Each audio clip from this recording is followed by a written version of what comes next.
Hello, wrestling fans, and welcome to Wrestler Weekly Presents. I'm your host, Scottie Richardson of Wrestler Weekly, and thank you for joining me again this week. This is Season 2, and this is Episode 14. That's right, next week is the season finale, and you don't want to miss it. Hope you enjoyed last week's episode. We talked about my good buddy Tommy Wildfire Rich. There was one photo that missed the cut, and here it is. So we're going to show that now, and my son is behind the camera. Move out, pal.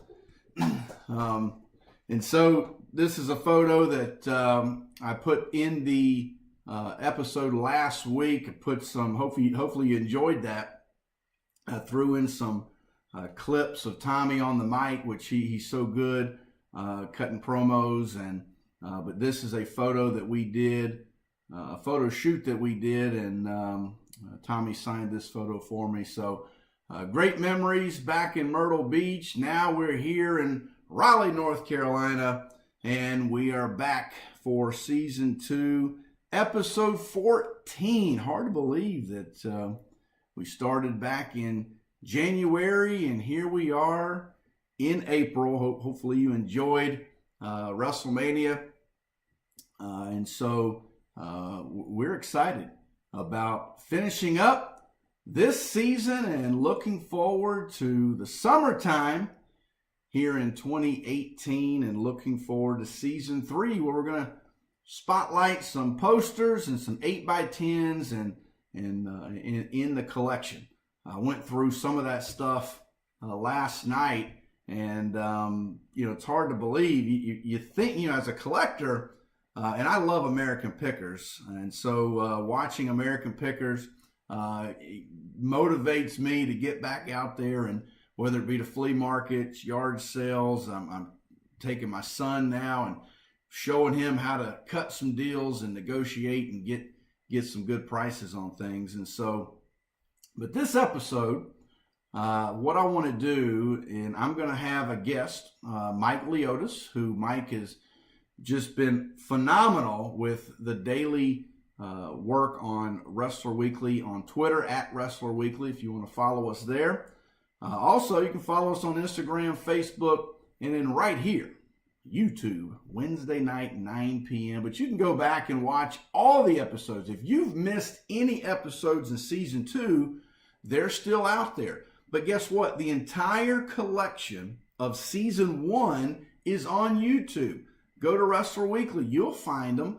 There's also some bonus episodes and some things that we did down in Myrtle at Tommy Wildfire Rich's School of Wrestling. You can also check that out. But today, we had such great feedback when I went down to Florida and spent some time with Reggie, and we talked about belts. We went through and showed you some of those things, Mid-Atlantic title, the big gold, my red U.S. belt from the Mid-Atlantic area. But one of the things that we did not do is I've got a 10 pounds of gold that is really, it's an autograph belt, basically.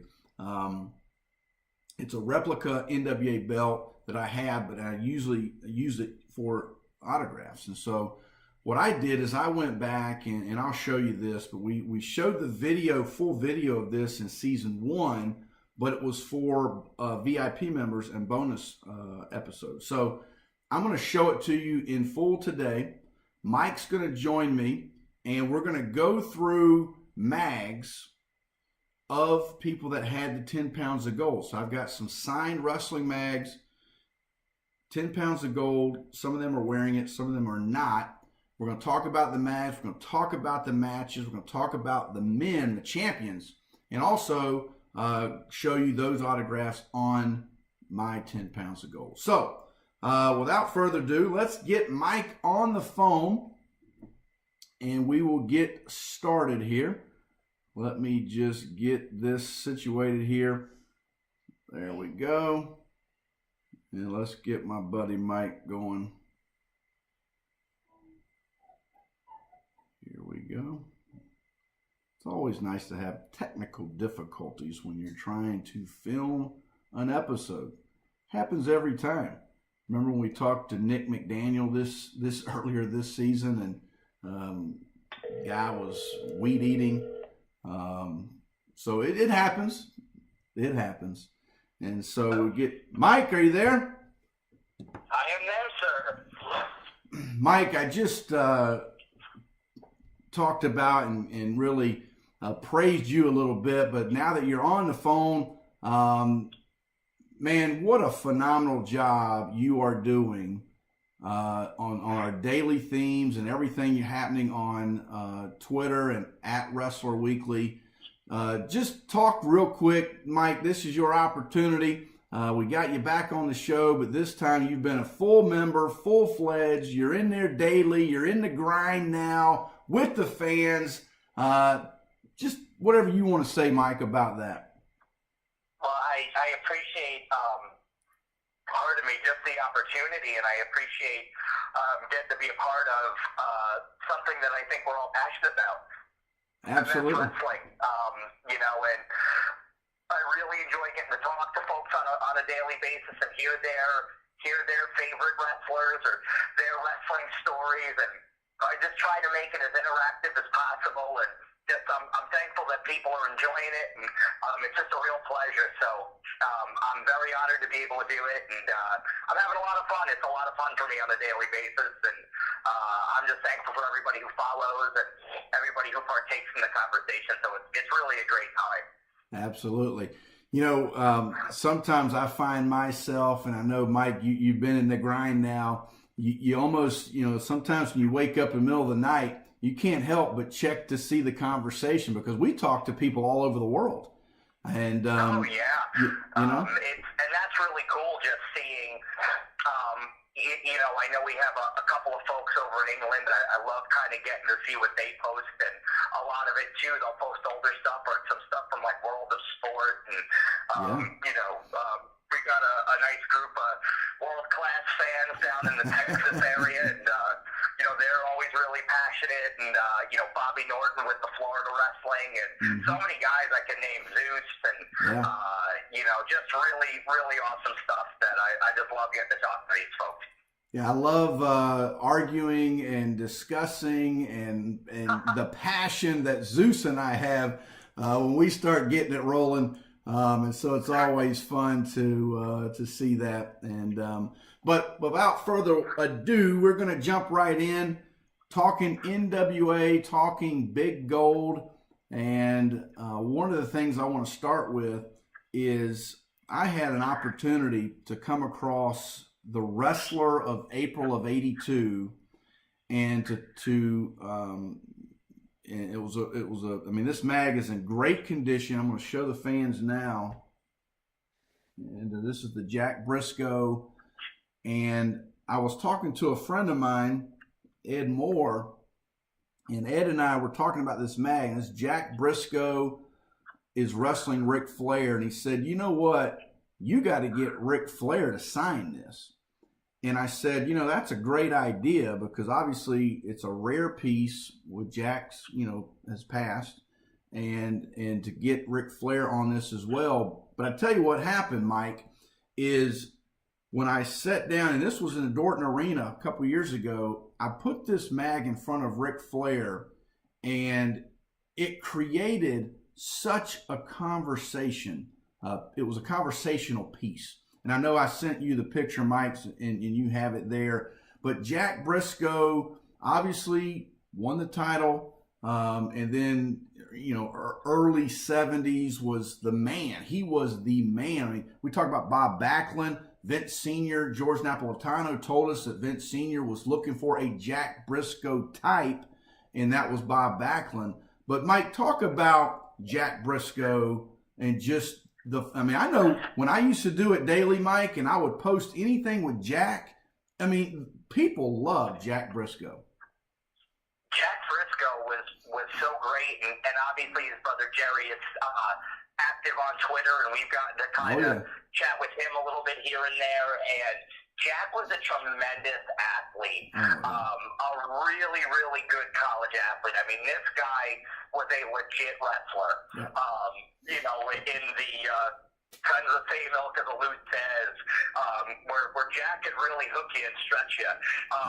But he was kind of that all-American boy. He was, this homegrown college athlete who became a professional wrestler, and he was just great at it. He was so endearing, and, Jack was highly respected. I can remember even as a kid, like, one of the first real stories I stumbled upon, and it was, a few years before me, but was when he lost the title with Terry Funk, the shock of the match in Miami, and I always remember reading in the old magazines about it, and so there was really something to Jack Brisco, and even special when he became a tag team wrestler with his brother. And went heel, and they were just tremendous. I mean, their matches with Ricky Steamboat and Jay Youngblood are legendary. So, all right, I'm going to show the fans now. Obviously, when I started my journey with getting signatures on this belt, Jack had passed, but I did come across, if the fans can see this,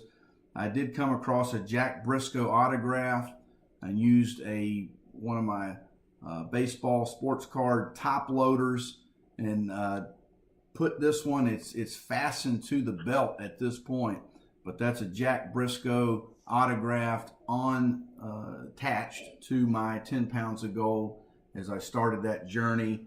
And I know that Ric Flar, when he saw this mag, had so much respect for Jack Brisco, and you could just see it in his eyes and the way that he talked about Jack, and I thought that was special. Let's jump to something. Now, we've talked about this guy before this season, Mike. Actually, you were on, and we talked about Territory Talk, and we went to Japan.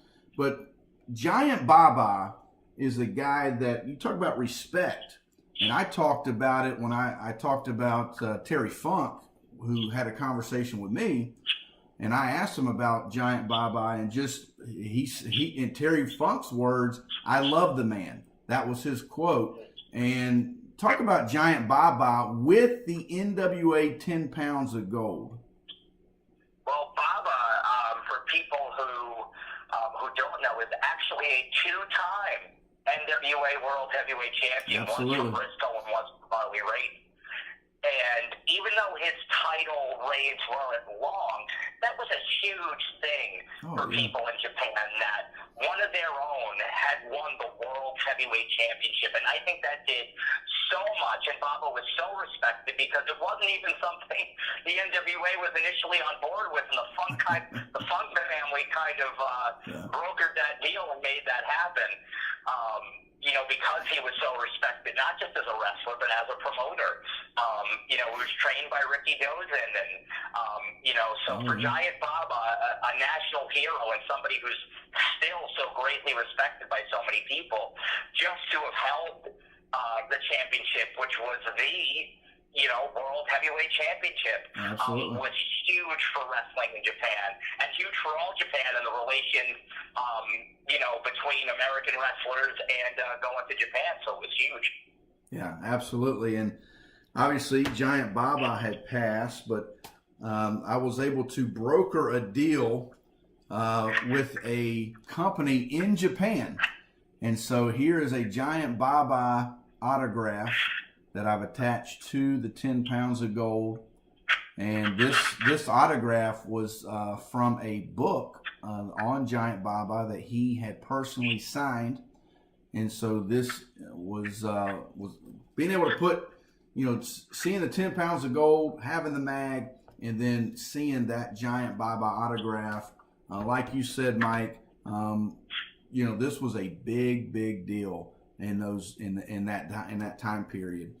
Now let's talk about, we touched on him a little bit. I've shown this mag when I was with Reggie, but this is Terry Funk and we did a little spotlight on this a week or so ago, Mike, and great response from the fans when we talked about not hardcore Terry, not ECW, not those. We talked about 70s Terry Funk, and I think you put a post out, Mike, talking about his reign, and I think people were shocked by just, that are really understanding where Terry Funk really became a legend.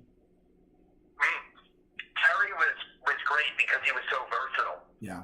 And yes, we know middle-aged and crazy and hardcore. Terry always had that fire. Yeah. And I think that's what made him really good as a world champion, you know. He reigned for 14 months, and we highlighted some of the matches he had with Bob Backlund, which I think was a neat fact that not a lot of people knew about Bob Backlund, and he challenged for the NWA title. Absolutely. As the Missouri State champion, which was considered, you know, the second in command for the World Championship. But Terry was great because, again, of his versatility. He could wrestle any opponent, seemingly any style. From his clashes with Dusty Rhodes to Harley Race, even wrestling guys like Abdullah the Butcher and Bob Roop and Greg Valentine, and you know, so again, you know, he did that. He did it well. You know, 14 months is a long time to be the champion.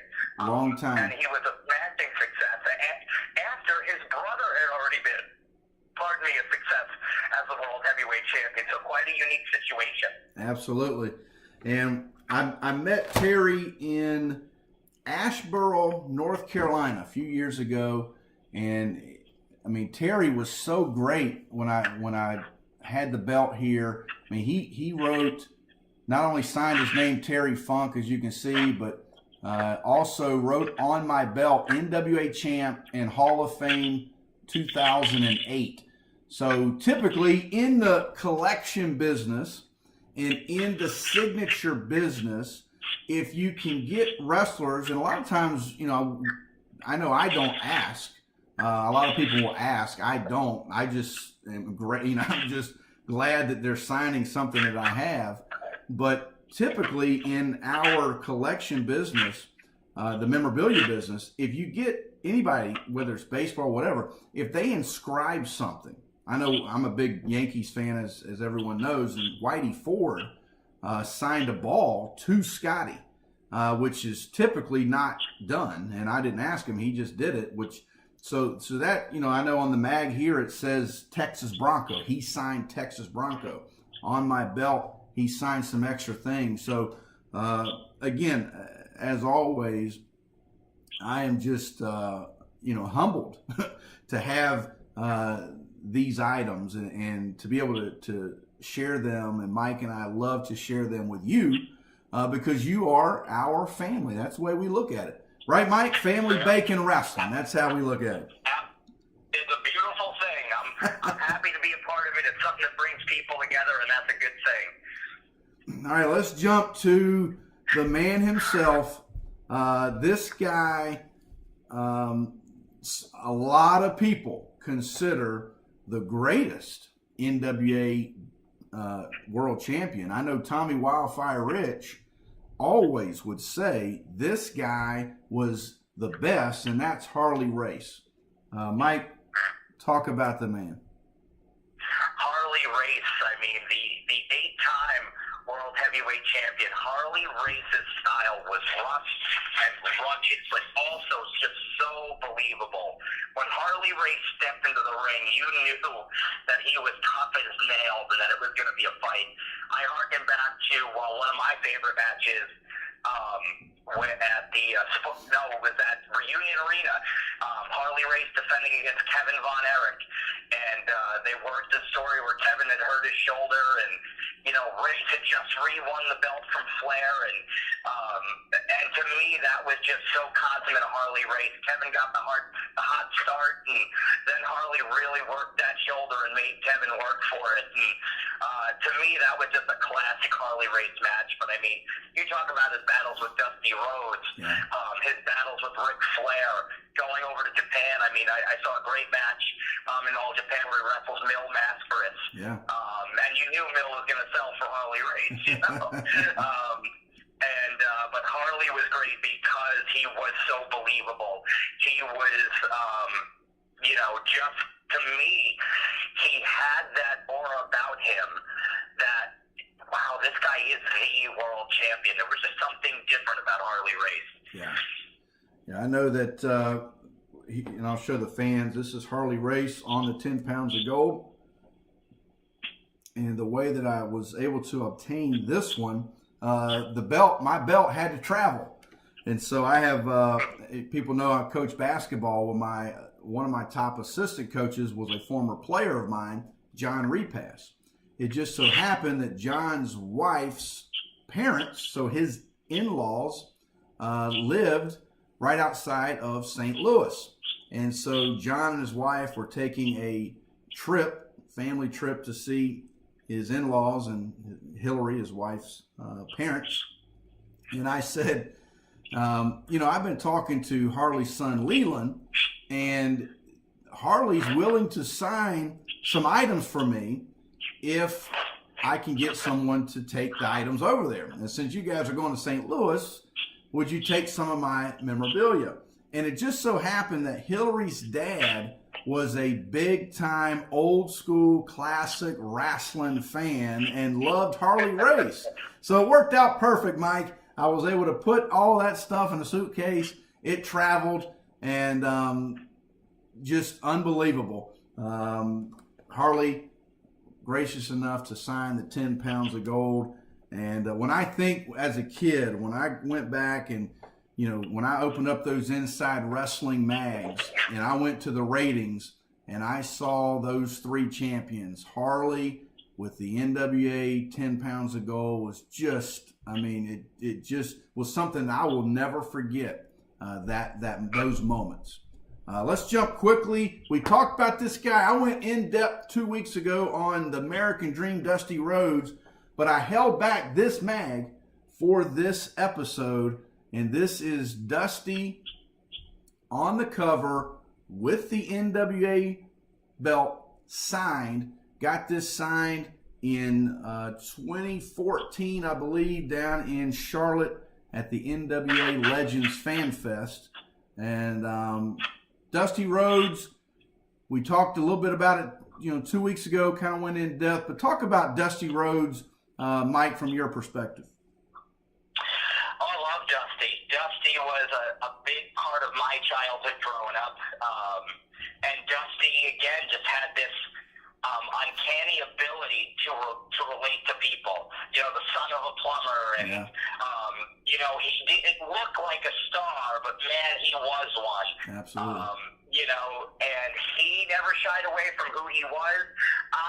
My only regret about this is that Dusty didn't get a super long title reign that I think that he deserved, and that he could have been champion for quite some time, but unfortunately just wasn't in the cards. But sometimes, the glory is in the chase. The best part of wrestling is the guy chasing the gold. And Dusty was great at that. Dusty was really great. You look at all the different world champions he wrestled, from Race, Funk, Flair, you know what I mean? And he was a number one challenger to all those guys. So that says a lot about Dusty and his longevity.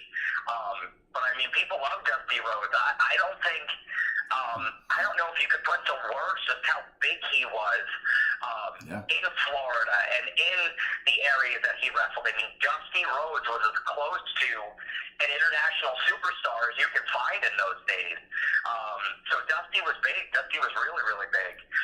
Yeah, and I know Bobby Norton, who loves our show. We love Bobby. He's a diehard Dusty fan, as is Nick McDaniel, who is the host and owner and operator of the Tapped Out Wrestling Podcast Network. So shout out to those guys, Nick and Myron. But Nick loves Dusty.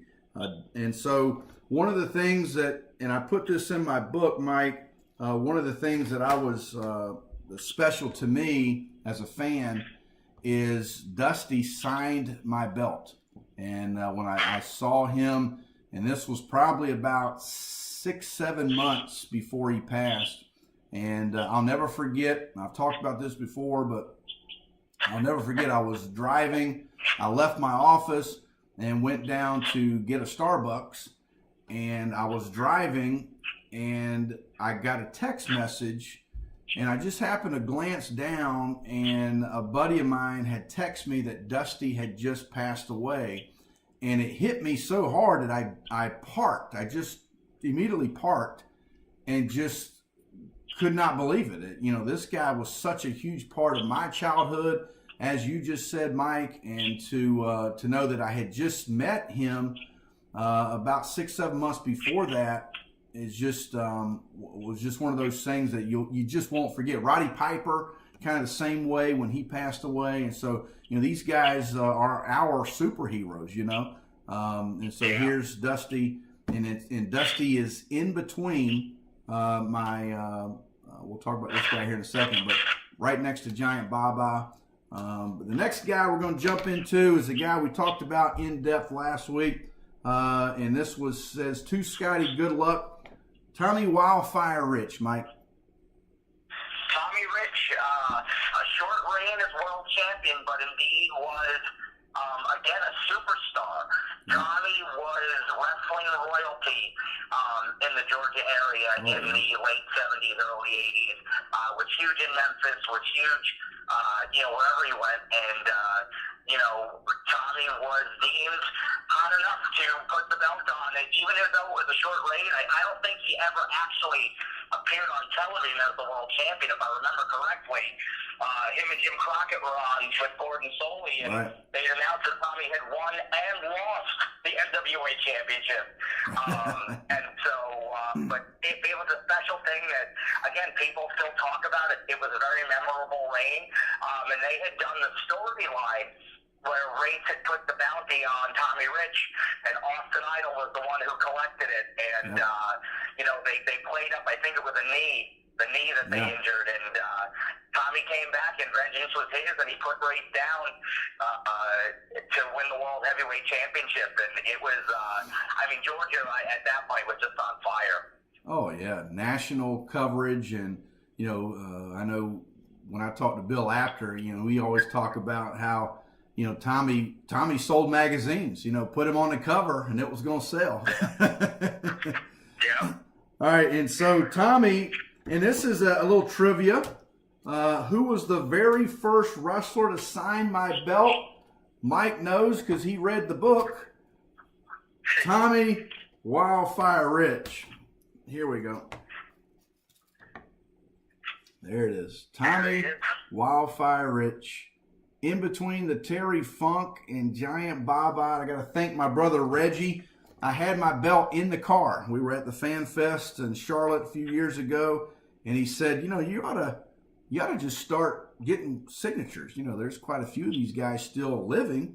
And so Tommy Rich was the first guy. Now I had to buy this T-shirt that I'm wearing, Mike, to get him to sign the belt, but that's business. That's the way it goes. That sounds about right. Yeah, absolutely. All right, now this next mag is one of my, if I had to put a top 5 together, this would be, maybe we ought to do that, Mike. We ought to do a poll one day where we take, 3 or 4 magazines of my collection and have the fans rate which should be number 1. This one, with our world-class fans, will probably be the one they choose. This is from September of 1984. It is such a rare piece in my collection. It is signed by Kerry Von Erich, holding the NWA 10 pounds of gold. And thanks to another friend of mine, he said, you got to get Ric Flair to sign it. So it is signed by Kerry Von Erich and Ric Flair. Talk about Kerry Von Erich.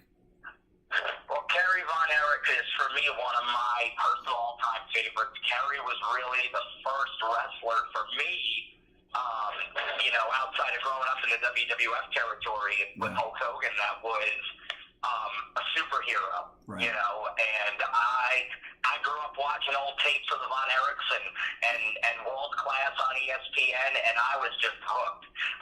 Everything they did, and when I had spoken, I had the opportunity to speak to Kevin Von Erich about a year and a half ago, and I asked him, would Kerry have gotten the title? Was the plan to put the belt on David? Right. Would that event have still happened? Would David have won the championship at Texas Stadium? And Kevin had told me that the NWA had wanted to put the belt on one of the 3 Von Erich brothers at the time, David, Kerry, or Kevin. And David was obviously the leading candidate because David was obviously just wrestled all over the world, was almost being groomed for that spot. Kevin didn't want it. He had talked about wanting to kind of be a family man and stay in his area, and he wasn't going to wrestle forever, Right. And so after David's passing, with Kevin still feeling the way he did, it's what I carry that 3-week reign on top. But I mean, that is one of the all-time premier matches. Yeah. May 6th, 1984 at Texas Stadium in front of almost 50,000 people. Absolutely. And it was just tremendously emotional. Terry even carved his initials on the belt, which I think we've mentioned before. And left his mark. But, I again, personally just have a lot of love for Kerry Von Erich. And, again, the rarity of this piece that Kerry's gone 25 years, if you can believe that. Yeah. So to have that piece is really, really something. Yeah, it's definitely a gem in the collection. Something that I've never seen another one, and then to add Ric Flair on the cover with him, I think just adds to it. Just those two guys, what they both mean to you and I. Now, Kerry had obviously passed, but this is a Kerry Von Erich autograph that's attached to my belt, and you've got Kerry, Dusty, and Jack Brisco right there together, which is great. All right, a couple more things, Mike. Ric Flair, let's go to the man, 16 times world champion, Ric Flair. This magazine is an Inside Wrestling, and I wrote about this mag in my book, Mike, because this one also has Arn Anderson, who signed this one as well. And this was in the late 90s in Hickory, North Carolina, at the opening of the Gold's Gym. Remember back when they jumped into that venture. But we've talked about Rick so many times, Mike. Anything else to add that we haven't already said about Rick through the years? I mean, Rick to me is synonymous with the World Heavyweight Championship. In my eyes, there was nobody who ever did it better. I think Rick, and people say, oh, Rick wrestled the same match for, however many years. But you know what? Don't fix what you've broken, brother. Absolutely. It worked. And he still was able to pull on those strings and make you believe that Sting might beat him, make you believe that Kerry Von Erich might beat him, and then he'd just break your heart at the end of the match. But to me, Rick is the greatest. I mean, outside of Luthez, to me, there's nobody better than Ric Flair. And so, again, I don't know what else can be said about Rick that haven't already been said, but maybe we could research some of those those quote-unquote non-recognized championship reigns, with Jack Veneno and a couple of guys that Rick dropped the belt to and back. But great stuff for Ric Flair. Yeah, and Ric Flair always could put butts in the seats. And we talk about wrestling, and Ric Flair signed my belt. And this was a really special for me because he signed this in Dorton Arena here in Raleigh, and there's so many great matches there. So, and then if you look at the, so I've got Harley on the front with Rick, if it's just displayed, and there's two of the greatest in my mind that held this title. And then before we go with the hot mag to finish up, Mike, I want to give a shout out because Dick Bourne of the Mid-Atlantic Gateway and Dave Milliken wrote a fantastic book. I want to give it a plug. If you do not own this book, please go out and purchase this thing. This is the 10 Pounds of Gold book. It talks about a close look at the NWA World Championship belt, and they did a great job. There's great colored photos in this. Talks about this belt in depth. And so I want to give a shout out to, we've had David Chappell on this season with the Mid-Atlantic Gateway, but Dick Bourne and Dave Milliken wrote this book. So I want to give that shout out. So the last thing we're going to do, Mike, we've talked about this season, Territory Talk. We've gone through programs that are sold at the arenas. In this episode that we just are going to complete here, there are two programs that I think are the best ever. One I'm going to show you right now, and one I'm saving for the season finale for next week. But Mike, this is the actual Starrcade 83 program, the Flair for the Gold. And here's my copy. It's in great condition and signed by Ric Flair. I've yet to get Harley to sign it. That is the next thing on my list. But this thing is jam-packed with signatures. Here's Ricky Steamboat with Jay Youngblood. And here is Bob Orton Jr.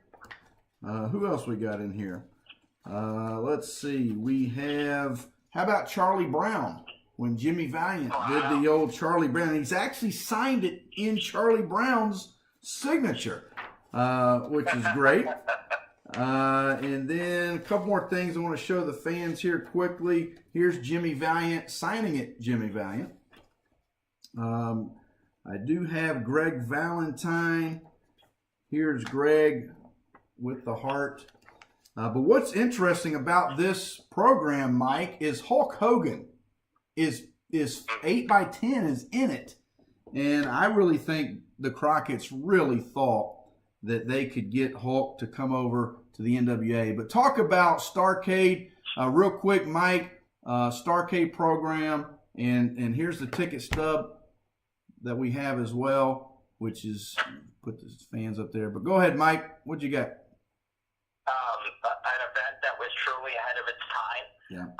One of the biggest wrestling cards ever, and the thing I've always found interesting about this is not just the chase, but again, we talk about the bounty, the great promo put out there by Harley Race, Flair coming back with the baseball bat to get revenge on Orton and Slater.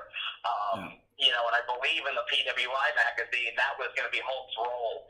They had listed Hulk and Wahoo versus Orton and Slater. Hulk and Wahoo wanted to avenge their friend Ric Flar. Right. You know, and so I always heard that was a PWI spin, or you know, that they never really had Hogan, but that would have been great if he was. That would have been huge. But you take a look at the chase, and people at the time, at least the NWA, wasn't 100% confident in Ric Flair's ability to be the long-term answer after a Harley Race. Even though Flair already had the first reign, they were still skeptical. Right. And it's so funny to think that anybody would be skeptical about Ric Flair, but it was the way it was at the time. And I think Flair and Race delivered in an excellent match. I mean, history was made that night. I mean, that championship victory is so talked about and popular and so sought in history, is that a lot of people think that that's Flair's first reign, and it's really his second reign as champion. That's right. So it's just an event that I'll always hold dear. I love all the old Starrcades, and that program probably is, to me, the hottest of the hot mags. That is just some straight fire right there. So. Absolutely.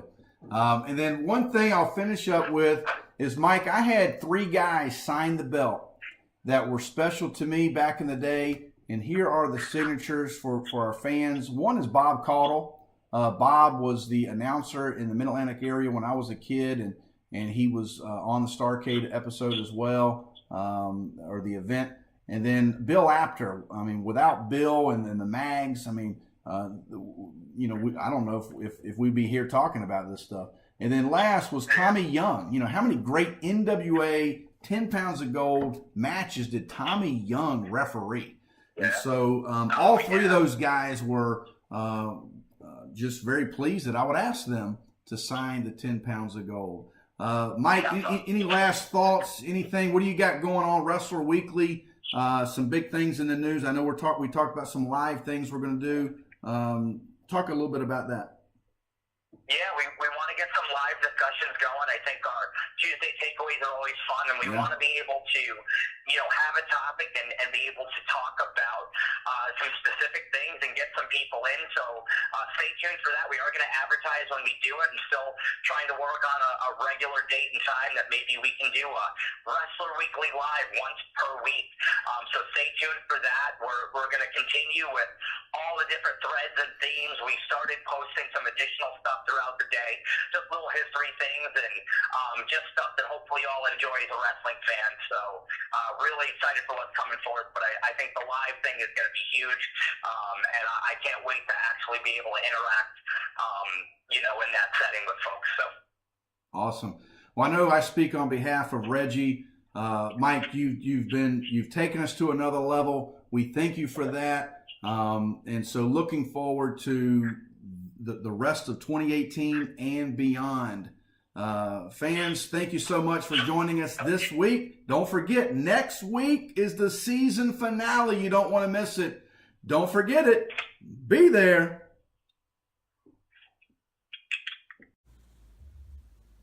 VIP members, bonus episode time. Episode 10, Wrestler Weekly presents 1983. This is the bonus episode. And I want to go through and show you what I promised you. There's the Ric Flar, 16 times signed on the belt. Here's the Harley Race, signed on the belt. He signed that at his wrestling school in St. Louis. Ric Flar signed this one in Alma, Georgia, which I gave the story in episode 10. So let's just go through. There's the Kerry Von Erich. I do have the certificate of authenticity. Kerry Von Erich and Kevin Von Erich has also confirmed that that is Kerry's signature. There's the Dusty Rhodes, which I was able to meet him at the NWA Legends Fan Fest. What an honor to meet him and then to have the signature. He passed away about 7 months later, so just a rare one there.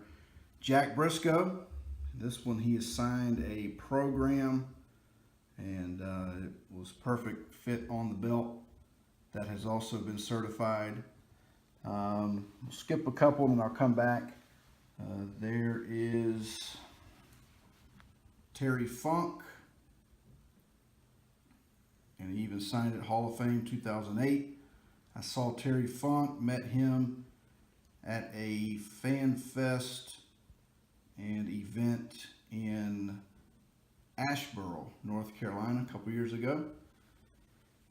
Tommy Wildfire Rich. You know that Tommy was the first wrestler to sign this belt, and he made me buy a t-shirt before he would sign it. So that was the first time I'd ever met Tommy, and we laugh about it to this day.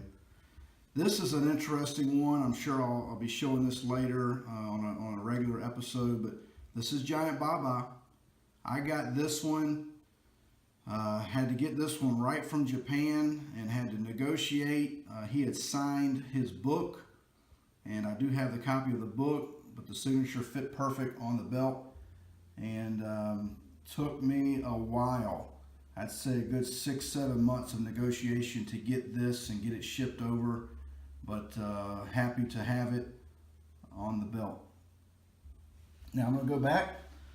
Here are... I had these three guys sign the belt for obvious reasons. Let me first start with Bill Apter. You can see his signature there on the side. Bill Apter, of course. Without Bill, my childhood is different because I wouldn't have the magazines, wouldn't fall in love with the belts, and then would not have this one. But right above Bill Apter, you can see that's Bob Caudle. Now, I grew up in the Mid-Atlantic Championship Wrestling before moving to Florida in 1981. So all of my childhood, late 70s and into 1980 and early 81. Bob Caudle, Mid-Atlantic Championship Wrestling. So I did have Bob sign it. And then right above, I tried to get this guy to sign it under Apter, and he just couldn't get the angle. So he said, I'm just going to sign it up here. Well, that's Tommy Young, referee, greatest ref of all time. And Tommy Young held this belt up many, many times, refereeing a lot of NWA World Title matches. So I thought it fitting to put Tommy Young on the belt. So there it is again.